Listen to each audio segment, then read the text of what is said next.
그냥 아는 말씀이니까 그냥 귀를 닫는 게 아니라 그럼에도 불구하고 이 말씀 앞에 우리를 비춰보고 우리가 얼마나 부끄러운 삶을 살고 있는 것인지, 또 얼마나 벗어나 있고 얼마나 지금 빗나가고 있는지를 다시 한번 점검하는 그런 시간이 될 수 있기를 바랍니다.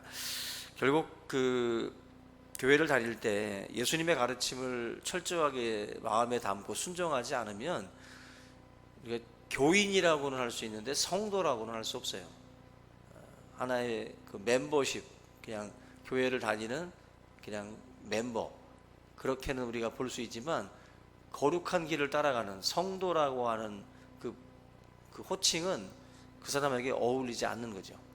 그런 점에서 우리가 그냥 교인의 자리에서 그냥 자기 만족, 그냥 어떤 자기 위로를 받기 위해서 그냥 나오는 그러한 교인이 아니라 정말 예수님 말씀대로 살고 예수님 말씀대로 순종하는 그러한 그 삶이 우리에게 따라와서 정말 성도다운 성도로 우리가 또한 비춰질 수 있기를 주의 이름으로 부탁을 드립니다. 오늘 이 말씀을 우리가 볼 때 유대 그 배경 뭐 많이 우리가 알고 있으니까 뭐 건조하기도 하고 또 덥기도 하고 또 이런 광야, 먼지가 많이 또 날리는 그러한 땅입니다. 정말 비행기를 타고 이렇게 이런 그 이스라엘이라든지 또 요르단, 이집트 이런 땅들 이렇게 정말 위에서 보니까 그냥 마치 모래 운동장, 모래밭 같은 느낌이 들어요. 우리나라 이렇게 정말 금수강산 완전히 녹색깔 보다가 정말 그 아랍 이런 그 지역으로 가다 보면은 정말 메마른 땅이에요. 정말 메마른 땅, 건조한 땅. 어떻게 저곳에서 사람이 살고 있을까 싶을 정도로 건조한 땅입니다. 지금 이스라엘은 막 나무도 심고 정말 온갖 노력을 통해서 그래도 정말 과목이 아주 무성한 그 지역이 됐지만 주변 민족들은 정말 건조한 땅입니다. 어쨌거나 유대는 이런 그 신발의 기능을 생각을 해보면 그냥 보온 기능은 필요 없어요. 뭐 워낙 따뜻한 곳이기 때문에 보온 기능은 뭐 필요가 없고 그냥 발바닥이 거친 땅에 닿는 그것만 막아주면 되는 거예요. 그래서 샌들 같은 느낌으로 해서 끈으로 이렇게 묶어서 신고 다니는 그런 샌들입니다. 지금 우리 신발처럼 이렇게 다 덮여 있는 신발이 아니라 거의 샌들인데, 이 신발은 뭐 우리가 지금 신고 댕겨봐도 그 샌들 신고 나면 뭐 발가락 사이사이 발등 먼지가 이제 묻어서 더러워지죠. 그런 것처럼 유대 지역 같은 경우도 이런 그 신발을 신고 다녔기 때문에 당연히 그냥 발이 더러울 수밖에 없어요. 그래서 외부에 있다가 어느 집을 방문했을 때는 항상 이 발을 이제 씻고 들어가는 어떤 그런 문화인데, 종이 있는 집들은 그 종들이 그 발을 씻어주고, 종이 없는 집은 뭐 자기가 발을 씻는다든지 아니면 주인장이 뭐 또 아니면 이렇게 극진이 또 씻겨주기도 하는 그런 그 문화입니다. 항상 그 집 문간에는 물 항아리가 있어가지고 언제든지 발을 씻고 들어올 수 있도록 그렇게 만들어 놓은 그런 문화예요. 예수님께서 지금 그 말씀하시는 요 비슷한 내용들이 어디에 또 나오냐면은 누가복음 7장 36절에 보시면 바로 예수님께서 초대를 받아서 집에를 갔는데, 초대한 그 시몬이라는 사람이 바리새인인데 자기 친구들도 다 초대한 상태에서 예수님을 초대했음에도 불구하고 예수님의 발을 씻어주질 않는 겁니다. 보통은 뭐 종을 시킨다든지 어떤 방법을 통해서 이렇게 다들 대접을 하는데, 자기가 초대해 놓고도, 초대했다라는 것은 그만큼 존경하는 마음으로 초대를 해야 되는 건데, 바리새인이었기 때문에 예수라는 분을 이 사람은 뭔가 시험하려고 부른 거예요. 존경심으로 부른 게 아니라 예수를 시험하려고 이렇게 불렀다가 발을 씻어줄 물이 있음에도 불구하고 발을 씻어주질 않은 거죠. 그때 예수님께서 이 시몬의 집에서 일어난 그 사건이 하나가 또 있습니다. 마리아가 향유 옥합을 깨트리는 뭐 사건들, 그리고 자기의 그 머리털로 예수님의 발을 이제 눈물로 닦아주는 그런 일들이 그 집에서 일어났어요. 주인장은 예수님의 발을 씻어주지 않았지만 한 여인이 물도 아니고 결혼 자금으로 모아두었던 향유를, 그 엄청난 그 돈을 깨버린 거예요.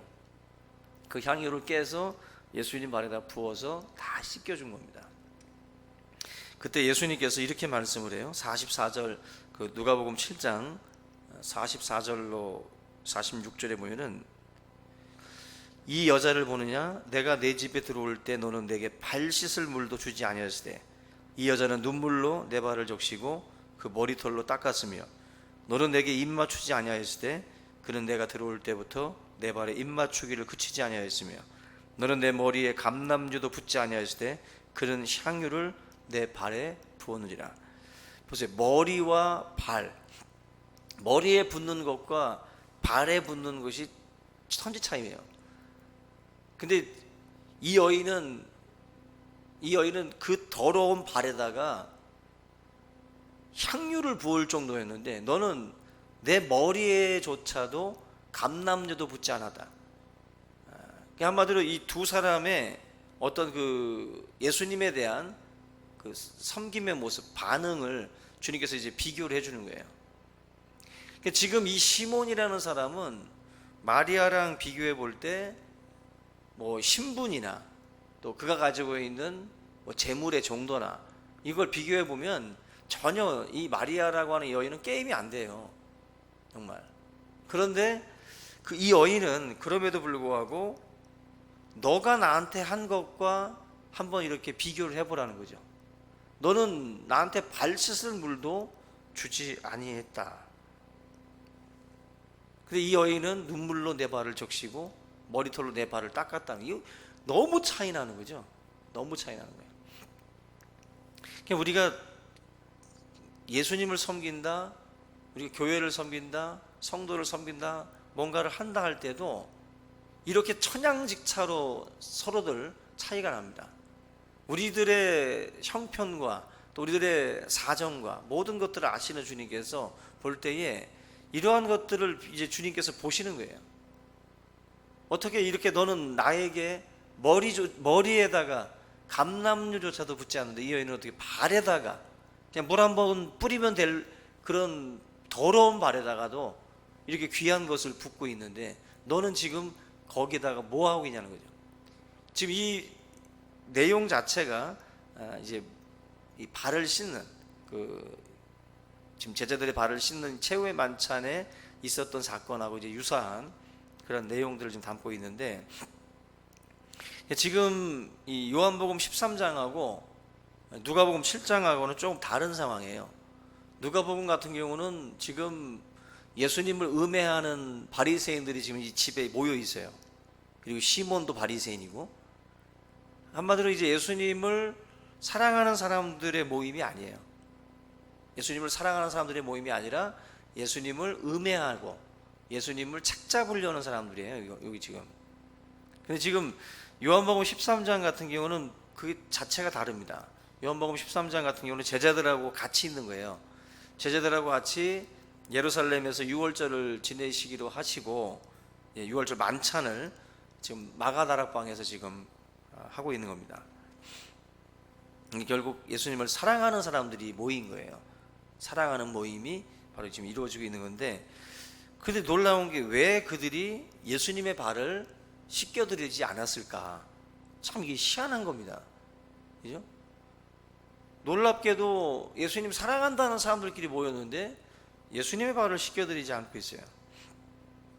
굳이 뭐 추리를 해보면 집주인은 뭐 음식 만드느라고 정신 없어서 뭐 물과 수건을 아마 준비해 놓고도 뭐 시간을 놓쳤든지 뭔가 이렇게 타이밍을 뭐 놓쳐서 지금 못했다라고도 볼 수 있는데, 남은 방법은 이 집주인은 아니지만 그래도 제자가 몇 명이에요? 12명입니다. 그죠? 12제자가 있어요. 그럼 12제자가 얼마든지 예수님의 발을 씻겨줄 수 있어요. 근데 놀랍게도 지금 이 제자들은 발 씻을 생각도 하지 않고 그냥 식탁에 그냥 마주 앉아 있는 겁니다. 이걸 한번 이제 오늘 좀 생각을 해봐야 되는데, 제자들이 잊어버렸을까? 발 씻는 것을 잊어버렸을까? 이게 지금 다른 이유가 있는 거예요. 다른 이유가. 조금만 우리가 이 복음서 안에서 이루어지고 있었던 제자들의 그런 그 분위기를 읽어보면 이게 대충 짐작이 갑니다.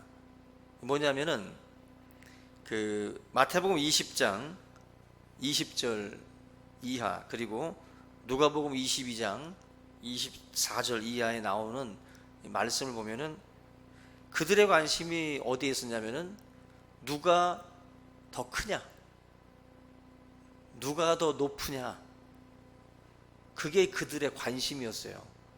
예수님이 막 군중 몰고 다니니까 마치 지금 정치인들이 얼마나 따라오는 사람들이 많으냐에 따라서, 그죠? 권력이 이제 생기는 건데, 군중이라는 것은 이 정치인들한테는 힘이에요. 힘.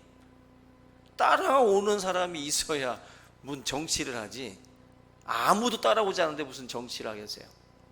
군중이 힘이라고. 군중이. 그리고 예수님을 5,000명, 10,000명 막 그 당시에 그 어마어마한 인구들이 막 예수님을 막 벳세다 광야하고 뭐고 막 쫓아다니면서 그렇게 말씀을 들으니까 많은 사람들이 생각을 하는 거죠. 이게 정치화 시키는 거죠. 예수님의 어떤 그런 그 신령한 말씀을 듣기보다는 정치 세력화 시키는 어떤 그 생각들을 많이 하고 있는 거예요. 그러다 보니까 이 제자들도 이렇게 잘만 나가면은 나에게도 한 자리 돌아오겠다라는 생각을 가지게 되는 겁니다. 가지게 되는 거예요. 그리고 성경에 보면은 야고보와 요한과 야고보라고 하는 이 두 아들의 어머니가 있어요. 그 어머니가 예수님한테 와가지고 로비를 벌이잖아요. 그죠? 나의 두 아들을 주의 나라에서 하나는 주의 우편에, 그리고 하나는 주의 좌편, 영의정, 우의정, 좌의정 앉히듯이 우리 아들들 야고보와 요한을 좌우에다가 우리 앉혀달라고 이제 로비를 벌였다는 거예요. 그때 제자들의 반응이 분개했다 그랬어요. 분개했다. 한마디로 그런 겁니다. 제자들은 자기들이 생각을 할 때 왜 그 자리가 네 자리냐는 거죠. 왜 그 자리가 당신 그 야고보와 그 요한의 어머니한테 따지는 거죠. 아니 어떻게 그 자리가 이 많은 사람들 중에 야고보와 요한의 자리가 될 수 있냐는 겁니다. 그럴 수 없다는 거죠.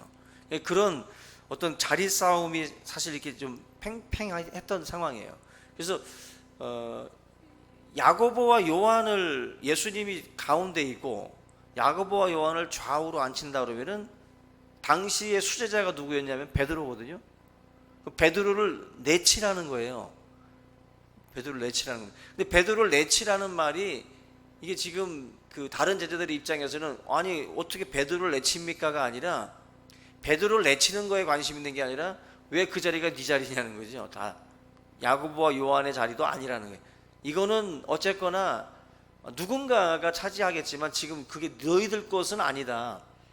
이런 엄청난 다툼, 이 파워 게임이 지금 막 그 12제자 사이에서는 이 싸움이 계속 있었던 거예요. 누가 더 크냐라는 싸움들이. 근데 지금 가슴 아픈 게 뭐냐면은 예수님이 지금 이게 죽기 일주일, 주님이 이제 최후의 만찬을 나누는 그 자리예요. 그런데 그 자리에서도 이 12제자들은 파워 게임 하고 있는 겁니다. 지금 누가 더 크냐. 그래서 이 말씀을 놓고서 예수님의 발을 왜 안 씻겼을까? 그리고 서로의 발을 왜 안 닦았을까? 딱 생각해 보면 떠오르죠. 발 씻는 것은 종들이 하는 짓이거든요. 종들이. 근데 만약에 12제자들 중에 서로 자기가 다 크다고 지금 딱 생각을 하고 있는데, 마치 요즘으로 치면은 어른들하고 같이 우리 밥 먹으러 가면은 그래도 밑에 사람들이 그래도 좀 젓가락도 놓고 숟가락도 놓고 그러지 않아요? 그런 것처럼 같이들 딱 12제자가 앉아가지고 예수님과 앉아가지고 딱 생각을 하는 거죠. 내가 저 오른쪽 왼쪽을 차지를 해야 되는데, 이런 생각을 갖고 있는데 그 밑에 내려가가지고 같은 12제자 그들을 발을 누가 씻겨주겠냐는 거예요. 발을 씻는 순간 무슨 생각을 하겠어요? 내가 네 밑이다, 그런 기분으로 이제 씻는 거밖에 안 되는 거예요, 이 12제자 입장에서는. 그러니까 이들이 12명이 앉아있는데도 불구하고 서로 더러운 발을 그대로 갖고 있는 거예요. 다 같이 서로의 발을 씻겨주면 되는데, 먼저 손을 대야에다 갖다 대는 사람이 제일 핫바리가 되는 거예요.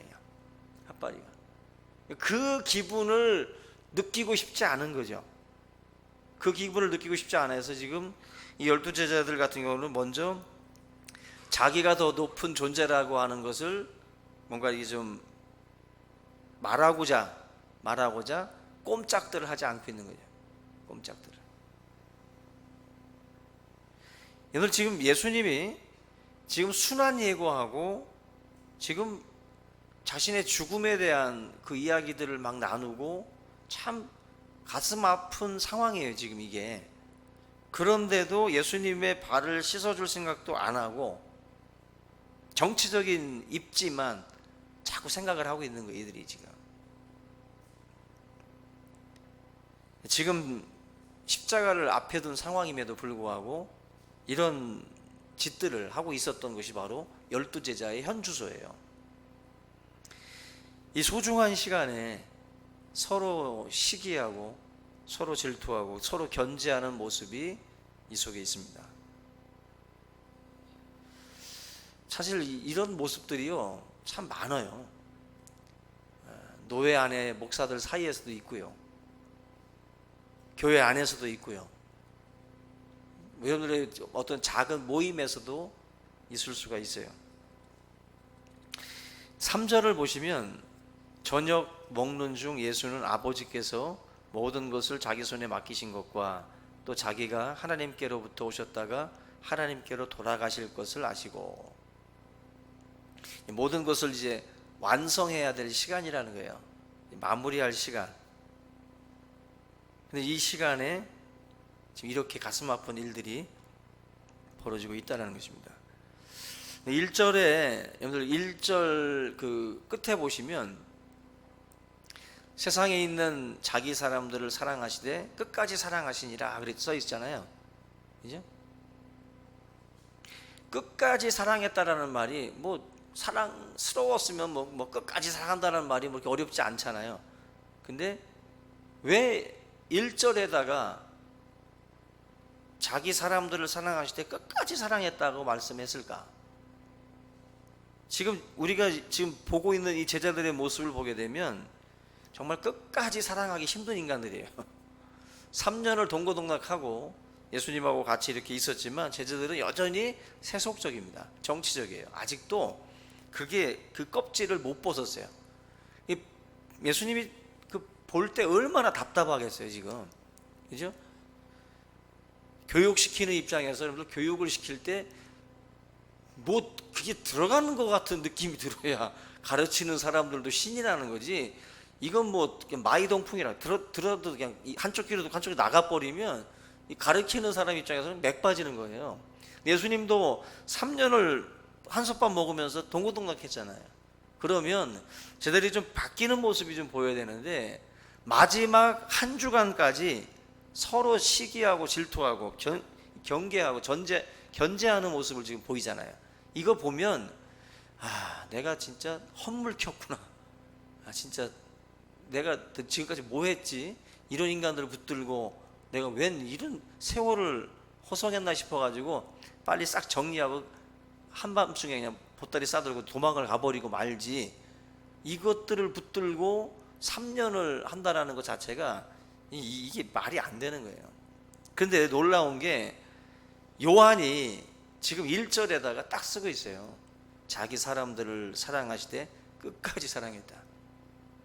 얼마나 답답한 모습을 보여주고 있는지인데, 그럼에도 불구하고 예수님이 끝까지 포기하지 않는, 끝이 없는 사랑을 우리에게 보여주고 있는 겁니다. 그러니까 거의 뭐 조건 없이 하나님께서 우리를, 예수님께서 사랑했다라고 볼 수가 있습니다. 그 로마서 5장 6절에서 8절에 유명한 말씀이 있죠. 우리가 아직 연약할 때에 기약대로 그리스도께서 경건하지 않은 자를 위하여 죽으셨도다.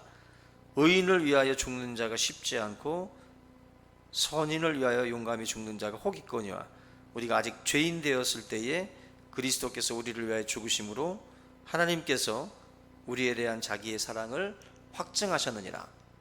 그러니까 여기에서 나오는 말씀들을 보면은 연약할 때, 죄인 되었을 때에 우리를 위해서 죽어주셨다는 거예요. 우리가 잘난 척하고 우리가 뭐 잘 나가고 있을 때 죽어주신 게 아니라, 죄인 되고 연약해서 날마다 쓰러지고 그렇게 하나님의 마음에 못질하는 그때에도 끝까지 사랑하신 거예요. 끝까지는 십자가까지 사랑한 거죠. 십자가에 달리시기까지 우리를 사랑하셨다는 겁니다. 여러분, 이게 생각해 보면 제자들은 3년을 예수님의 말씀을 들었잖아요. 우리는 몇 년 들었죠? 우리가 들은 말씀의 세월이 몇 년입니까? 어떤 분은 10년이요, 어떤 분은 뭐 30년, 40년, 50년을 이 하나님의 말씀을 계속 들어왔을 거예요. 그러면 과연 우리는 그렇게 주님과 동고동락했던 제자들이 실망스러웠던 것처럼 우리는 그렇지 않고 과연 변화돼서 새 사람 되고 그렇게 주님의 마음에 흡족한 모습으로 살아가고 있느냐? 아니죠. 우리에게도 1절의 이 말씀이 또 필요해요.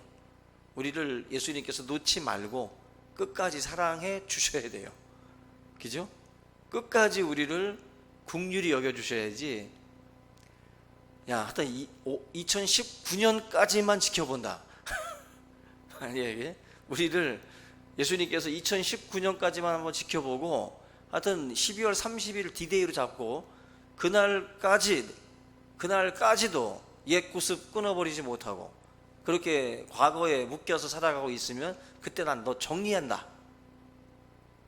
막 난리가 나겠죠. 막 서로 우리들, 만약에 여러분들 통고문이 날라왔어, 12월 31일까지 하여튼 디데이 잡고 예수님이 정리해버리겠다고, 얼마나 참 살떨리는 그런 편지가 될 거예요, 그게.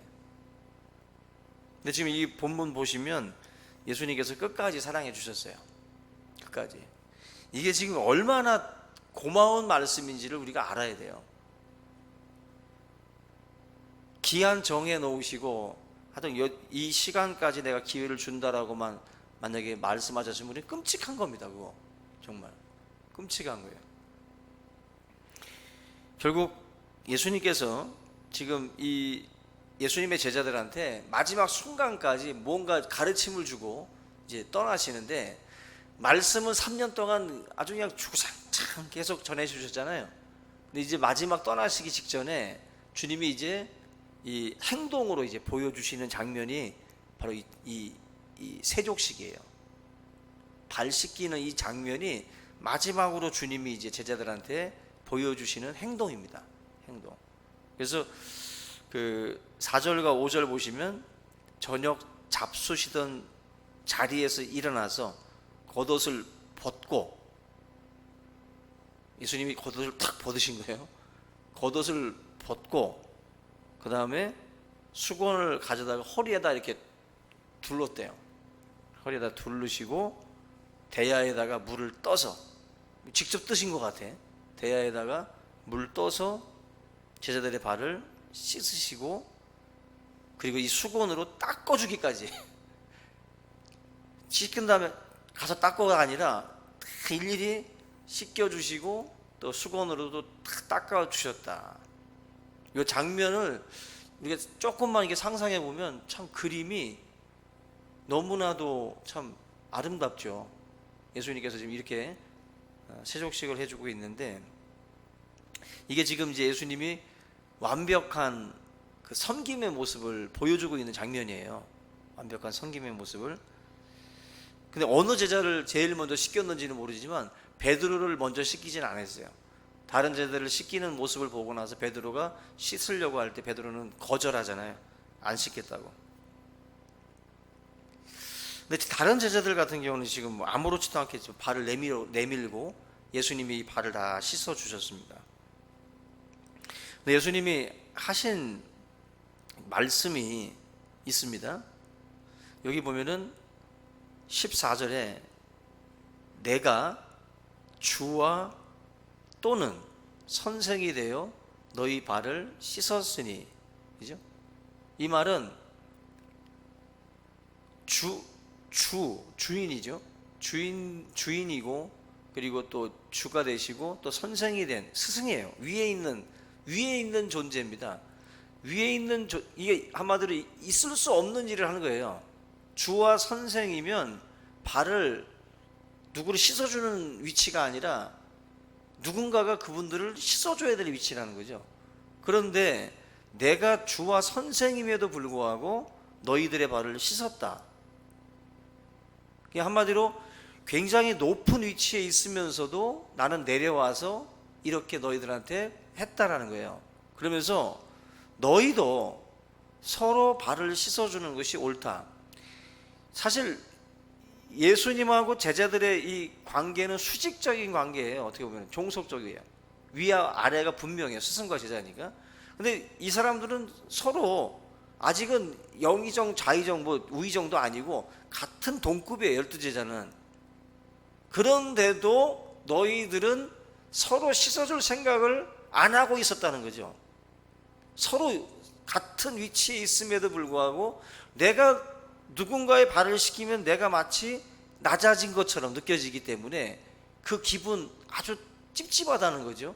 그런 기분 갖고 살고 싶지 않으니까 서로 씻어주려고 안 하는 거예요, 지금. 그때 예수님이 나는 주와 선생임에도 불구하고 내려와서 이렇게 했다. 너희들도 서로 발을 씻겨줘라. 이게 지금 예수님께서 굉장히 충격적인 말씀을 하고 있는 거예요. 이게 지금 권력에 눈이 어두워져 있기 때문에 서로 교만한 거예요. 이게 별것도 아닌 자리에 있으면서도 지금 이 12제자들이 서로 교만해가지고 그 자리에서 지금 교만하려면은 스승인 예수님이 딱 발 내밀고 내 발 씻겨라 이렇게 해도 되는 상황인데 그것도 아닌 같은 동급인 그러한 그 사람들끼리 모여 있음에도 불구하고 서로 자기가 높다라는 생각을 갖고 이러한 생각으로 지금 뭔가 꿈쩍하지 않고 있는 거죠. 꿈쩍하지 않고 있는 거예요. 여러분, 교만한 사람들끼리 모여 있으면요 아무것도 안 합니다. 움직이지 않습니다. 절대로.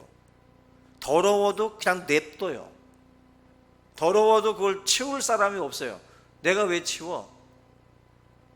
내가 누군데?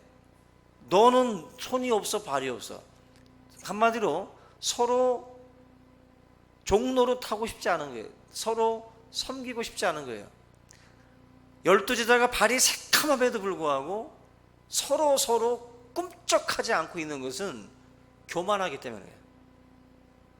낮아지고 섬기려고 했으면 11명 붙들고 한 명이 다 씻겨줘도 되는 거예요. 그러면 깨끗해진다고 서로가. 근데 낮은 마음의 사람이 없는 거예요. 섬김의 마음의 사람이 없는 거예요. 그러니까 서로가 다 더러운 상태로다가 같이 있는 거예요.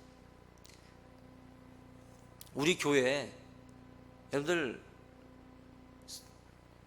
어쩔 때는 여러분들 교회가 주일이면 어마어마한 쓰레기들이 나와요. 어마어마한 쓰레기들이. 근데 그 쓰레기들을 다 치우는 집사님들, 권사님들 계시잖아요. 그 다 쓰레기통 다 꺼내가지고 다 뒤져가지고 다 정리하고 그거 다 주무르고 다 만지잖아요. 왜 만져요? 자존심 없어요? 내가 교회 와가지고 왜 내가 쓰레기통을 만져야 돼? 내가 왜 쓰레기를 주워야 돼? 그 생각하고 있으면 서로가 그렇게 있으면 교회는 쓰레기로 넘쳐납니다. 아무도 그 더러운 것을 안 치우는 거야. 아무도. 그럼 결국 그 마음이, 그 교만함이 결국 모든 것들을 스톱시키는 거예요. 모든 것들을. 그래서 예수님이 지금 딱 지적을 하는 거예요. 주와 선생이 되어서도 너희들의 발을 씻겼다. 서로 발을 씻어라. 서로 발을 씻어줘라. 내가 너희에게 행한 것 같이 너희도 행하게 하려고 하여 본을 보였노라. 예수님이 일부러 본을 보이신 거예요. 제자들한테. 이렇게 하지 아니하면 안 된다는 거예요. 서로 종로로 돼. 결국은 이러한 낮은 마음의 자세를 가지고 서로가 발을 씻겨주는 자리로 나가지 않으면 안 된다. 예수님의 이 교훈을 우리가 분명히 귀담아 들어야 됩니다. 우리가 결국 그 예수님께서 이렇게 본을 보이심으로 이제 제자들이 어떻게 보면 이제 정신이 번쩍 나는 거죠. 자기들이 지금까지 좌의정 우의정 그 자리 싸움을 하느라고 지금 정신을 못 차리고 있었는데 한 방 크게 맞은 거예요. 예수님한테 정신이 번쩍 나는 소리를 예수님께서 하신 겁니다. 우리가 예수님께서 지금 보여주셨던 이런 말씀들을 보게 되면 우리들이 신앙생활을 할 때 어디에다가 이제 그 포인트를 둬야 될지가 나오는 거예요. 예수님이 마지막 떠나시면서 임팩트, 굉장히 사람은요 마지막에 떠날 때 보여주는 모습이 굉장히 이게 임팩트 있는 거예요. 예수님이 지금 제자들한테 3년 동안 수많은 교훈들을 했잖아요. 수많은 얘기를 해오셨는데 마지막 이제 최후에 그 십자가를 앞에 둔 이 주간에 이런 세족식을 통해서 섬김이라고 하는 이 주제를 분명히 제자들한테 심어준 거예요. 분명히. 그래서 여러분들 예수를 믿는다는 거, 주님을 따라간다는 거, 신앙생활 한다는 게 무슨 신령한 마치 그냥 저 하늘에 있는 구름 잡는 소리들만 하고 있는 것이 신앙이 아니에요. 신앙이라는 게 이 땅하고 유리된 것이 아니라고. 절대로. 우리가 발 디디고 살아가는 이 세상에서 우리가 부딪히는 사람들 사이에서 우리가 취할 수 있는 행동의 어떤 그 모습이에요. 그걸 주님이 강조하고 있는 거예요. 그래서 예수 믿는 거를 여러분들 무슨 자꾸 너무 신령하고 막 영적인 거로만 생각하면 안 돼요. 아무리 신령해도 아무리 뭐 은사를 막 해도 만약에 사람을 종부리듯이 그렇게 불러 제끼고 그렇게 언제나 자기는 섬김을 받고 그런 식으로다가 만약에 행동을 하게 되면 그 잘못 믿는 거예요. 그거. 어디 예수님이 그렇게 말씀합니까? 예수님조차도 발을 씻기고 서로 종로로 타라고 말씀을 하는데 우리가 이걸 놓치고 만약에 신앙생활을 그런 식으로 해버리면 잘못 믿는 거예요. 그래서 여러분들 가끔 보면은요 그 하얀 옷 입고 옛날에 부흥사들 그래. 옛날 부흥사들 보면은 백색깔 하얀 양복 입고 그냥 바짝바짝 빛나는 넥타이들 막 그 매고 백구도 딱 신고 나와가지고 이제 설교하고 막 은혜 주고 막 은사 줘. 거기까지는 좋은데 내려와서 하는 행동들을 보면은 무슨 뭐예요? 마치 무슨 정말 못된 군대로 치면은 못된 병장이 이등병 다루듯이 교회 집사님들이나 아니면 교회 뭐 청년들을 다룰 때도 종부리듯이 부려요. 완전히. 그걸 보는 순간 너는 끝이다. 너는 아무리 감언이설처럼 설교를 잘해도 너는 거짓된 목사다. 그날로 그 목사는 정리해 버리는 거예요. 절대로. 제가 존경하는 분 중에 그 100주년 기념교회를 담임을 했던 그 이재철 목사님이 있어요. 이분은 정말 말씀을 전하실 때나 어떤 행동할 때나 이런 모습들이 아마 한국 교회를 이렇게 뭐 다 보진 못했지만 그래도 그 중에서 가장 섬길 줄 알고 가장 겸손한 그러한 목사님으로 제가 생각을 하는 분입니다. 근데 그분들의 모습을 보다가 그렇게 백구도 신고 얇은 양복 입고 그냥 그렇게 하는 분들의 그런 어떤 교만한 행동들을 보게 되면 이건 말씀으로 우리가 비춰보셔야 돼요. 말씀으로. 어디 그게 지금 성령 받은 것이고 어디 그게 하나님의 은혜를 받은 사람들의 모습일 수가 있겠어요. 절대로 우리 여러분들 속으면 안 돼요. 이적과 기사를 행한다고 무조건 따라갈 게 아니라 예수님이 지금 마지막 주간에 말씀했던 서로 발을 씻는 이 섬김의 모습이 만약에 없다면 그건 거짓이에요. 그건 거짓이라고. 우리 여러분들이 오늘 이 말씀을 기억을 하면서 예수님의 말씀 얼마나 중요합니까? 지금 17절에 뭐라고 말씀합니까? 너희가 이것을 알고 행하면 뭐가 있으리라? 복이 있으리라. 우리가 좋아하는 복이 나오네. 그렇죠? 이것을 알고서 행하면 복이 있다. 복 받는 게 여러분들, 우리는 자꾸 다른 것을 생각을 하잖아요. 복 받으려면 막 1000번제를 드리고, 그죠? 1000번 헌금하고 1000번제 막 드리면 복 받을 줄 알죠? 그 마음이 중요한 겁니다. 마음이. 솔로몬도 백성들의 그 재판을 정말 잘 헤아릴 수 있는 그러한 마음을 위해서 기도했어요.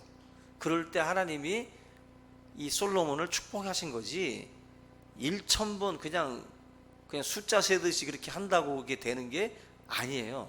마찬가지로 예수님의 이 말씀 17절도 이것을 알고 행하면 복이 있다. 이게 뭐 물질적인 복 많은 얘기하는 게 아니죠. 우리의 삶에 주어지는 신령한 복들을 의미하는데 바로 이런 복이에요. 우리가 복받는 인생이 되려면 섬기세요. 예? 우리가 그 남을 섬기는 것이 진정한 행복입니다라는 그 문구가 있어요. 남을 섬기는 것이 진정한 행복입니다. 그게 진정한 복입니다라고도 우리가 다시 바꿀 수가 있겠어요. 복받는 인생은 섬기는 사람, 섬기는 사람. 우리가 예수님 이 말씀을 우리가 마음에 새겨서 주일이면 주일날 교회 와서 여러분들이 해야 될 일은 그래도 주중에 일주일 만에 만나는 성도들을 섬기셔요. 섬기는 마음으로 주일을 맞이하세요. 그러면 복이 있습니다. 복이 있습니다. 그 섬김의 자세를 가지고 또 세상에 나가서 또 세상 사람들을 또 섬기고 그렇게 잘 해주다 보면 하나님께서 복된 인생으로 우리를 인도해 주실 줄로 믿습니다. 우리 말씀을 함께 붙들고 우리 통성으로 같이 한번 기도하겠습니다. 살아계신 하나님 아버지,